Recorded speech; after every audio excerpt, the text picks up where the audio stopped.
Hello, everyone, and welcome to the SavvyCast. Whether you're listening on the podcast or viewing on iTunes, I am so excited that you're joining today. I've got a friend who is going to share some things today that I think will be helpful to many of you, and her name is Suzanne Bailey. Suzanne, hi. Thank you for being here today. Thank you so much for having me, Jamie. Okay, I've known Suzanne for years, and our kids were all at the same school, Broward Christian School, and her son, Chris Bailey, is my podcast producer. I could not do what I do without him. He is fabulous. So, Suzanne, thank you for having Chris because he's so helpful. I love him. He's awesome. Well, we're so excited that he's been working with you and everything y'all are doing together. We're just excited about the growth of the podcast and how many people you're helping and encouraging with all the guests that you have on. So I'm excited to be here today. Well, I thank you for being here. And before we dive into our topic, I like to ask all of my guests at the beginning what they would choose for their last meal. So what would you choose for the last meal you would eat on this earth? Okay, well, this is really funny because all of my friends are big foodies and I'm not. I really don't love food, but if I had to choose one thing, it would be my Grandma Craft's buttermilk chocolate cake. It's a family recipe. Yum. Ooh. So I wouldn't even choose real food. I would go with that and just eat cake. Just cake. Eat cake. As much as you want, because it doesn't matter anymore. Icing is 3 inches thick. It's like fudge. So it's a family recipe we don't give out, but I love it. Oh, goodness. Well, I love chocolate cake, and then anything with buttermilk is something that I love. Buttermilk makes lots of things better, but well, Suzanne, let me just share with all of you listening and watching what we're going to talk about today. Suzanne is going to share her journey into discovering that she has two conditions that may affect some of you. She has got both fibromyalgia and lupus. And the journey to discovering both of those was quite long and quite taxing and confusing. And her journey is something that I think will help those of you who might face this one day, and none of us know if we might face this. So, Suzanne, thank you for being on and being vulnerable about talking about some health issues that you're going to just share with us. And first of all, just share about yourself and just a little bit where everyone knows who you are. Sure. So I'm 57. We live in Birmingham, Alabama presently. I'll be married to my husband, Drew, 30 years in 2 weeks. I have 2 adult children. Chris, who we spoke about, is 26, and my daughter Elizabeth is 21, and she is a rising senior at Auburn, majoring in marketing. I'm originally from Jackson, Mississippi, and went to school for our college in Virginia. And I started a career in finance in DC with Merrill Lynch and worked in finance and brokerage and real estate for years. And now my husband and I own our own environmental risk management company. So that's a little bit about myself. Well, that's wonderful. Wow, you've accomplished a lot. And you and I are the same age. So you're okay. I'm 56, so I'm just a smidge behind you. So, okay. Suzanne, just start by, if you don't mind, can you define or clarify fibromyalgia and lupus? Because I personally get those two confused. So is that a good place to start? Sure. Yeah. I think both can be misunderstood. Fibromyalgia, they generally describe as a widespread pain and fatigue condition. It's a condition that affects your muscles. I like to say it's like having arthritis of the muscles. For whatever reason, your muscles don't work properly anymore. So if you can imagine, like when your muscles tense up, if you're in a scary situation, and then once that situation's over, your muscles release. Well, with fibromyalgia, your muscles don't release. They kind of stay in this rock hard condition or position. And it causes these pain points throughout your body. And so sometimes they can be active trigger points, other times, more dull. I like to say waking up with fibromyalgia every day is like feeling like you have the flu every day. Oh my. So that's Is it something that you said active pain points? What is a pain point? Just the point that it hurts? Well, they're actually called trigger points. So with fibromyalgia, there's no diagnostic test like a blood test or MRI that would give you the diagnosis. What they go off of is multiple different trigger points, which are called pain points throughout the body. So several on your neck, on your shoulders, in your hip joints, in your back. And they think there's something wrong with our pain receptors so that the pain is more intense. They don't know what causes it. There's some discussion that it's hereditary or environmental. There's no cure, and it's lifelong. So that's, and fibromyalgia is more understood now than it was when I was diagnosed back in the 1990s. Suzanne, does it affect one's gender more than the other? Typically affects females more than males. They like to, they feel like a trauma event could trigger it. So for instance, for me, I was a competitive athlete growing up. I showed equestrian hunter jumpers, which are, horses jumping. Wow. So I was very fit. And when I got pregnant with Chris, my first child at 31, I was still doing step aerobic classes, working out. I was working. They believe that the trauma of childbirth triggered mine. That was a theory back then.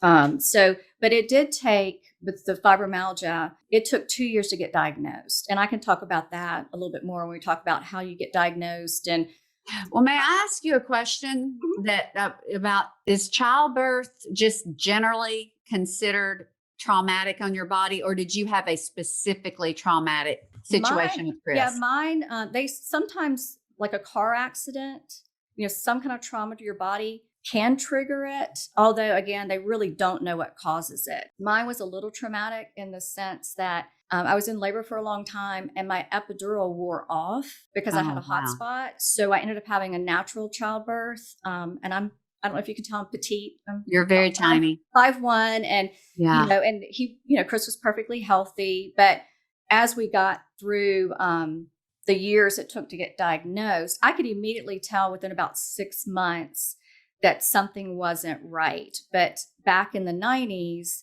the doctors just chalked it up to, you're working, you have a child that's sick that doesn't sleep, so you're burning the candles at both ends. There's nothing wrong with you. And I used to laugh. Child, was he already, you said sick and didn't sleep, did he already have the diabetes at an early age? No, he was diagnosed with his type 1 diabetes at 13. But when he was young, he suffered from a lot of ear infections, asthma, some other things where he simply just did not sleep. So when I began presenting with symptoms, my first presentation with fibromyalgia was really chronic fatigue. I couldn't even do a 10-minute walk. Wow. I had a lot of pain issues. And again, they dismissed me for the better part of a couple of years because it wasn't as well known back then. But my Mississippi mama always says, listen to your body if it's talking to you. And I just knew I was an athlete. So I knew what my body was capable of doing and that, something wasn't working properly. Let me ask you this. Did the fibromyalgia come first? Was that your first diagnosis? Yes. So I was 33, 34. Okay. And I was very young to be diagnosed with that. A program that I went through, almost everybody else was twice my age. Oh, wow. Yes. So. And Suzanne, okay, you said you had chronic fatigue and you couldn't do a 10-minute walk and you were a very avid athlete. Was this every day or did this come in waves? Did it come and go? Is there remission? There can be. So you can have flares, like with any autoimmune condition, you can flare up. Again, when my symptoms first started, it was the fatigue, but I also began having a lot of pain in my shoulders and a lot of things they could easily dismiss. You have a huge baby. You're carrying this baby around and he's 25, 30 pounds and you're so small. And so for a year or two, I chalked it up to, okay, they're right. I'm working. I was selling, I'd gone from commercial real estate to residential real estate. I started working 2 weeks after I had him. I just kind of bought into that for a while. It wasn't until I started having significant neuropathy in my hands and different parts of my body, and then it went into my face, and they thought I had MS. So it went from chronic fatigue to pain points, just like generalized pain, Right. to neuropathy. Mm-hmm. Okay. So it was in your face. Was it Bell's palsy, or? It wasn't Bell's palsy. It was what we began to understand is with fibromyalgia in your muscles, if you have a piece of chicken and it has that skin over it. So we have this myofascial layer over our muscles that's supposed to be kind of fluid and move with your muscles. And that's what keeps your muscles, smooth and working properly if they stay in that hardened state. So like if you were to come feel my neck or shoulders right now, it would feel like a bunch of rocks in there. So if those don't release, they can entrap a nerve. So that's what was happening. I had most of my pain points were in my left neck and shoulder. And so it was trapping the nerves and it was traveling up into my face. Yeah. Oh, and you had a small baby. You had a baby. You had a baby. He wasn't, he was a big. He wasn't small. No, he was quite large actually. Okay. Now so at this point, how long had you had symptoms before the neuropathy started? And this is where you really start thinking, I am not well. Something's wrong. Yeah. So I had symptoms about 6 months after I had my first child. And I probably continued with symptoms and going to different doctors for about 2 years before I finally got a diagnosis. And I will say, I think it's better now than it was in the 1990s. They did try and tell me that I was, it was in my head. Like it was all in, kind of like a hypochondriac. Nothing's really wrong with you. We can't find anything wrong. You run the blood test and they're all fine. And I like to say it was a God wink because I was sitting in my OB's office. We were wanting to get pregnant again. And there was a magazine laying right there in the waiting room. And it said top 10 doctors in Charlotte, North Carolina, which is where we lived. And one happened to be a rheumatologist. And something just in my spirit said, you need to contact this man. I had never been to a rheumatologist. I've been to other doctors. He ended up being a forerunner in the field of fibromyalgia and had published papers on it. So it was because of being introduced to this doctor and the program that he put me on that, set me back on my feet and got me from about, I would say my body was operating about 25% of my capacity. And he got me to 75, which was huge. Life-changing. Life-changing. Okay. So tell us what program, what was it cutting edge, and it was something that he pioneered and everyone in his field just did not know about it? Was it like a new thing? In the 90s, I believe it was. So what he wanted me to do, which seemed impossible at the time, because again, I was working and I had a small child, is there was a program he had set up in the local hospital twice a week, 4 hours a day for 3.5 to 4 months. And it was a combination of physical therapy to get all of your pain points loosened up, an exercise protocol, diet, and then just some relaxation techniques. And I just remember going in, the thing that struck me that I knew, first of all, is I finally had a name for my condition. He said it was fibromyalgia. Right. So that was huge. I'm like, okay, if I now have a diagnosis, then I can make a plan. Yeah. And what I liked about what he said is, he said, we're combating chronic pain and chronic fatigue. The worst thing that you can do is give into the pain and give into the fatigue. So your body's telling you every day to lay down. And your body's telling you every day, if you do this, this hurts or whatever. He said it's the absolute worst thing. And he said, what I want you to do is approach it like an athlete. And so that really struck, home with me. He said, every other day, without fail, you'll do this exercise protocol that I've set up for you. And it doesn't matter if you're sick, if you have the flu, if you do this protocol, non-impact, that's very important with people with fibromyalgia. I had to give up all high impact exercises because it's too hard on the joints and the muscle groups. When I started, I could do 10 minutes on the treadmill. And when I finished, I was doing 45 minutes. And so he And you were doing it there in your 4 hours twice a week there. Yes. Okay. So he wanted to kind of monitor the progress through. And what was intriguing to me is, like I said, at that time, I was the youngest that was diagnosed. And so I listened to the other women in my group. We had kind of a counseling group, and they were all older, probably my age, 57 and up. And what they really wanted is they really wanted some medication. And that's not saying anything about it, but they had a lot of other conditions as well. Right. And what I found is there are medications you can take for fibromyalgia. My sister has it, my mom has it, and they do take medication. I found the medication didn't work well for me. It didn't really help my symptoms, and it kind of created more issues, than it solved. So I've never used any medication for the fibro. I just do diet and exercise. I still follow the exercise protocol. There's different stretching techniques you can do that are fantastic, depending on where your pain points are.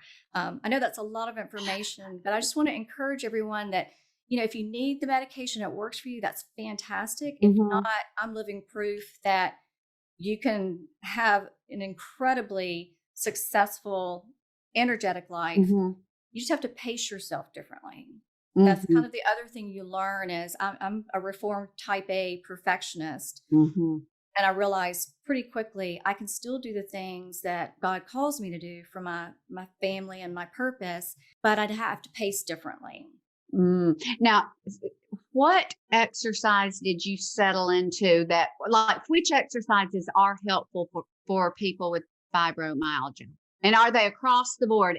Everyone with fibromyalgia will benefit from these specific exercises, or is it customized to each person? I'd say it should be customized because, for instance, if you're older, the best advice that the doctors would give at that point would be swim therapy, because it's so easy on your joints and your muscles, and you're getting the same type of activity you would if, say, you did a treadmill or an elliptical stationary bike. There's also the arm pedal bike, which sounds kind of silly, but because so much of your muscle group in your upper quadrants, when I was diagnosed, my back shoulder blades, they would laugh at me because they hung off my back kind of like chicken wings, because there was no muscle tone in there. So if you can keep your muscle tone strong through your stretches and your exercises, and if you're under the care of a doctor or rheumatologist or whoever you see, they can give you, more of a specialized exercise program. But I will tell you that I followed that religiously for probably the better part of 25 years, every other day without fail. And it works. I mean, that's the only way that I know to say it is when I don't do it, my fatigue and my pain are amplified. So I'm not saying it's easy some days, right? You're in a flare and you're in a lot of pain, and then mentally to get yourself prepared to go, oh, let me go out here and do this. And when you want to just sleep or take you just want to literally lay down on a heating pad. Wow. So tell me how this compares, and then I want you to swing into your discussion of lupus. Okay. You've got fibromyalgia and you've got lupus. Yes. And I know they're both, nobody wants either. Which is the worst? If you had to give up one and you had to keep one, what would be the most tolerable, the most livable? That's interesting you said that. I was thinking about that this morning. For me, lupus is the worst. For fibromyalgia, I feel like with a pain management plan and a protocol, I can do everything in my power to combat the things that occur, whether I flare or don't flare. Lupus, and I can try my best to explain what lupus is as well, because lupus manifests differently in the people who have it. So for me, my lupus manifests in neuropathy over 90% of my body, and it attacks my lungs. So lupus is an inflammatory condition where your own body attacks its healthy tissues. It's a little bit like the cytokine storm that we're talking about now with COVID. So Some Oh. people, it may attack their kidneys or their heart. You have skin issues and hair issues, which are pretty incidental. But for me, with the lupus, the neuropathy has really been my main symptom that has been the hardest to control. Can And you define or can you explain how that manifests? I mean, neuropathy, of course, is loss of you can't move anything, correct? well, actually, neuropathy, so it can manifest a couple different ways. It's where your nerve endings are not functioning properly. So it could be simply feeling like, so for instance, I'm sitting here, my hands feel like they're falling asleep and up and down my arms. So it could be the pins and needles tingling. It could be Oh. electric shocks. It can feel like ants running up and down your skin. And then with lupus as well, so with fibro, it's kind of like arthritis of the muscles. With lupus, you get arthritis in your joints or an arthritic kind of feeling in your joints. So the thing this past year that's been harder for me is the bottom of my feet. I have a lot of pain in that. So when I'm saying I need to exercise and do these things to combat the conditions, if I'm getting up in the morning and it takes me about an hour or so, it would be like you feel like you're walking on blood bruises. So Oh. lupus for me causes a little bit more difficulty in the symptoms, but also with lupus, I manage still with vitamins and exercise. And I take one small medication at night, very low dose, 2 milligrams, which suppresses the neuropathy. Do you mind saying which medication it is that helps? No. And in fact, I mean, I would love to share it with people because it's not normally prescribed. So my Mhm. rheumatologist here in Birmingham is fantastic. When Mhm. he diagnosed me, I told him I would rather stay off medication for as long as possible. Mhm. And he was all for that. So it's a medication called naltrexone. And I take 2 milligrams. And people might recognize the name of the medication because in high doses, it's given to people who OD in the ER. So I don't know, we don't necessarily know why it works, but I Mhm. believe it's approved for off-label. I'm not Mhm. exactly sure, but anybody who's got neuropathy, mine's diminished from like 90% down to 10%. Oh my goodness. Mhm. So you take it every night, low dose, and it prevents the neuropathy or it just lessens the severity? Sometimes if I'm not in a flare, it prevents it 100%. Okay. Okay. Other days, just it lessens it down to where it's you don't really notice it except maybe early in the morning or late at night. So So this drug has been a game changer for you. yes, usually they want to recommend like gabapentin, the Neurotins, some of the more high power medications. Mhm. I did try that at one time, Mhm. and I mean, for me, it didn't work. For me, I just called it Mhm. the devil's drug because it Mhm. just gave me so many other Unwanted. problems, and it didn't Mhm. really solve any of the symptoms I was having with Mhm. it. So that's just been my course of treatment. Okay, so Suzanne, first we had fibromyalgia, and then three years later, your diagnosis, or was it a little longer than that, into lupus? It was longer. So I was probably 33 or 34 with fibro, and then I was diagnosed with lupus in my late 40s.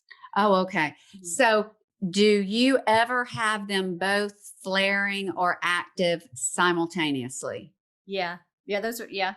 It's so if Those I have to be bad days. those are not great days. I'm, blessed with an incredibly supportive husband who's so patient, a core group of friends who are my faith partners and Mhm. accountability partners and who lift me up in the spirit. Mhm.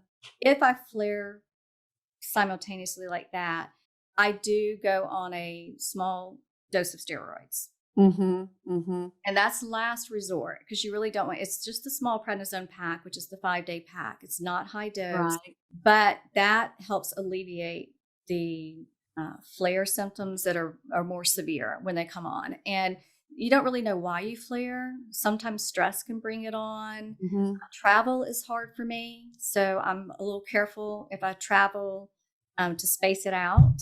Mhm. Again, I think everybody's different in how the disease presents and manifests itself each day.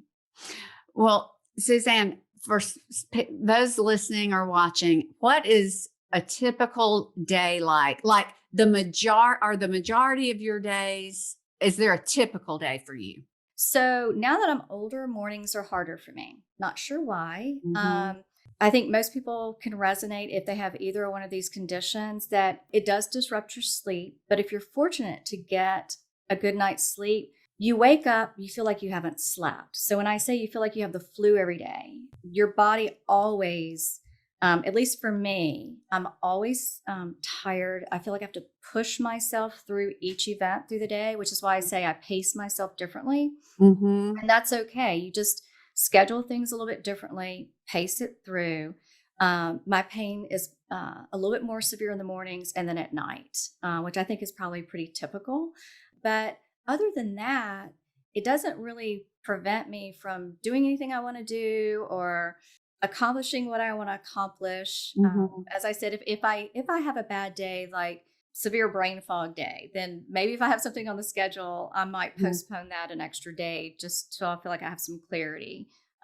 But the typical day, which I think it's hard for people to understand, when you say I have a chronic illness, there's no cure.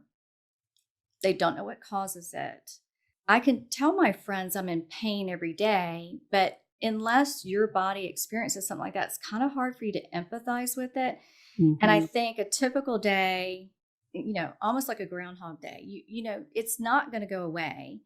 So I just don't ever really focus on that. I don't focus on the fact that there's not a cure. I don't focus on what causes it. I just am grateful that I wake up that morning.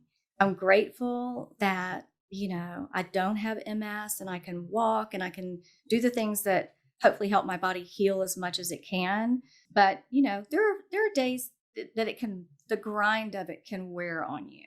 Because I can say without hesitation that I have not had one day without pain since I was in my mid 30s.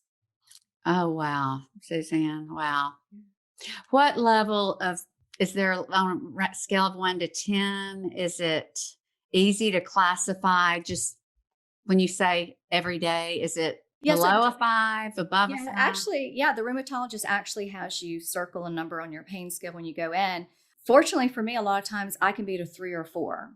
And that would be my best days. If I'm in a flare, then I hit the 8, 9, 10. But I'm able to get my flares under control pretty quickly. Mhm. Because if you recognize them and then again, you follow whatever your doctor's protocol is for Mhm. you. Which Um, involves movement and yes. exercise? Okay. Yes, it does. And Wow. I know people listening and be like, really? Mhm. And if I can just encourage them, there are so many days where I just like to lay down on the couch and put the heating Mhm. pad on. And the days I do that are the days that I feel my worst. So, So you have tested this and you know it the counterintuitive, even though it seems like it would make you feel worse, you always feel better when you yes, push through with what your doctor told you to do, which is stretching and exercise and movement. yes.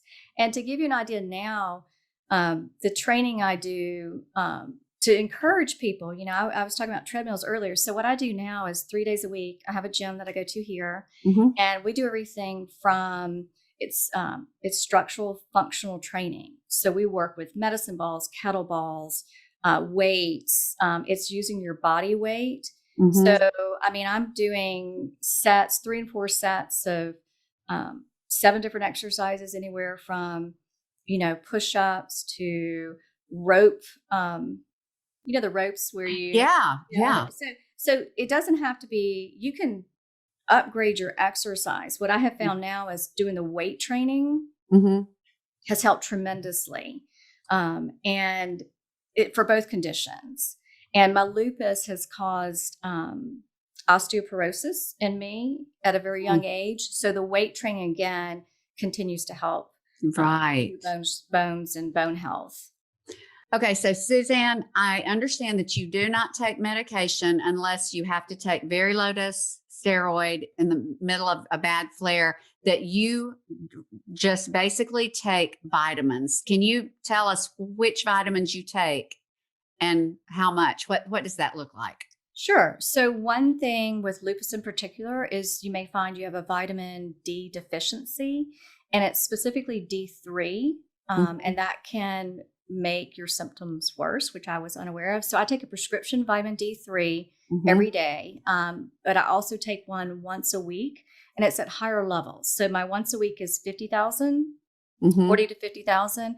And then the vitamin D3 I take daily. I started at around 6 to 4, and now it's down at 2 because my vitamin D levels are back up. I've also been taking a specific type of vitamin B, and we hear about that a lot. And there's, I didn't understand there were some differences. I take one that's a prescription, but I think you can get it over the counter. Mine is called a Roommate, and it's a different way that the vitamin B, I'm not going to really be able to explain it correctly, I don't think, but it's like the way it methylfolates and absorbs into your body. So taking those two in conjunction are incredibly beneficial. I've added recently some zinc and turmeric, which sound like turmeric has a great component for anti-inflammatory. But the main things that I stay on daily are that D3 and that B. And I've been on those for years, and they make a huge difference. And we will link to those specific ones and your dosages in the show notes. Yeah, I'd be glad to make that available. Well, Suzanne, if someone listening says, "Oh, I feel like something's not right. I'm getting the symptoms that you talked about." I know you're not doling out medical advice, but would you go to your practitioner, or would you go straight to a rheumatologist? Rheumatologist. Yes. Well, generally, and I think we were talking about it earlier, it took, on both occasions, it took several years for me to get a diagnosis. Generally, you're going to have to see your general practitioner and kind of go over your symptoms, and they'll run a blood panel. As I said, fibro is not picked up on a blood panel. And with lupus, the rheumatologist will run a very specific blood panel for lupus that has an anti-nuclear test. They'll run your C3, your C4, your sedimentation rate, very specific to catch the lupus component of the autoimmune condition. So there is a test for lupus then? There is a test for lupus. So you can find out the same day you get that, or just when the blood work gets in, that you have lupus, if they test for it? There's definite markers for it. I was fortunate, after 2 years, when I got in to see the rheumatologist here, and he said, "I really do think you have a secondary condition to your fibromyalgia." And I said, "But they've run all the blood tests at my doctor's. Everything's fine." He said, "They're not running the ones that we would need to run to see if you've got the markers for lupus." And he was able to add up other factors for me. For instance, I had pleurisy 3 or 4 times when I moved here, which is odd because I was so young. And that's a symptom of lupus. It attacks my lungs. So what I would first encourage people to do is listen to your body. Listen to your body. If you feel like something's wrong, pursue it. Like I said, it took me several years with both conditions to get diagnosed. And I just knew something was wrong that, they weren't finding yet. And then what encouraged me is once I had the diagnosis again, then I had a plan, or I could develop a plan of, well, what do I do now? And how do I live my best life, with these 2 conditions? Which you are living, because I never would have known you had either of these conditions had Chris not shared it with me. And you are a very lively, vivacious, just chipper. I mean, never would I have known. So I guess let me just ask you this. Do you, in the course of a day, when you're not in the middle of the worst, do you forget that you are hurting? Does it sort of go away, or is it always lingering? Well, I would say for me, it depends on the day. Like one of the best examples I can give is recently here in Alabama, we had tornadoes hit close to home. And my husband and 2 of our best friends, we're going to go do tornado relief. And that involved chainsaws, cutting down trees and dragging heavy limbs to and from the street. And when my husband arrived, my sweet friend Karen said, "Well, where's Suzanne?"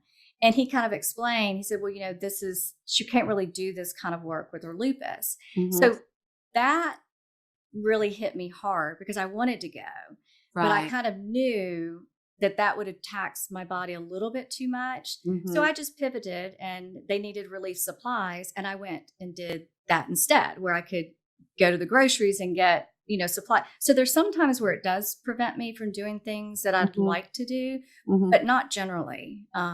Not generally. And no, I don't think about it every day. It's like I tell Chris, I'm Suzanne Bailey and I have a disease, but the disease doesn't define me. And I tell him that Oh. about his type 1 diabetes all the time. I'm like, you're Christopher Bailey who happens to have diabetes, Mhm. but your diabetes doesn't define you. You're not diabetic, Chris Bailey. And so I think Mm. that's really Love. important, Mhm. that it's real easy if you do have a chronic, incurable condition. Mhm. If you focus on it, I think you can really, sink into a depression or get into a Right. pit. And Right. it's hard to get out of that if you get down there and get stuck down there. Well, Suzanne, do you have any resources or anything you can recommend? And I'm going to put all that you share in the show notes, and but that you think might be helpful to people who want to know more, whether it's books or any kind of resource. Yeah. I don't have any books. There was I think because my fibro diagnosis was so long ago, I feel like anybody who's diagnosed now probably, But has better a resources. plethora of- Than Mhm. I have. And I honestly, with the internet now, I think you can Yeah. look and research. But I would just say to anybody, again, your journey's your own. So, Mhm. what works for you. Like, I'm not following probably what would be considered the standard protocol for treatment, but I also know, more of what works for me. I would Mhm. just encourage, anybody who has this or is living with it or may think they have it, Mhm. just to be really open and honest with their doctors. Mhm. Keep pursuing, what works for you, and talk to them about the mental aspect as well as the physical aspect. And I've just gotten great response from my doctors and working with me. I think it's kind of a Team. team family effort. Right. I go every 3 to 6 months, depending. So they do my blood work if I'm not doing well, every 3 months, every 6 months, and it just keeps you on track with everything. And that your rheumatologist addresses both issues. So you just basically go to that one doctor now. Yes. Okay. Yes.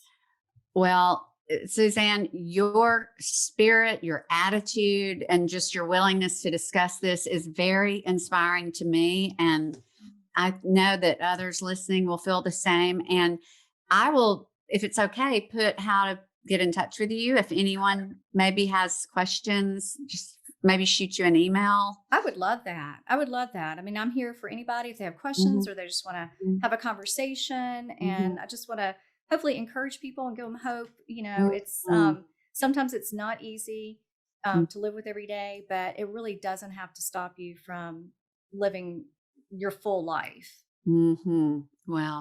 Well, thank you, Suzanne. I so appreciate your coming, and thanks to everyone watching and listening. And all of this will be in the show notes if you want to go further. So thanks to everyone. And Suzanne, again, thank you. Thank you for having me, Jamie.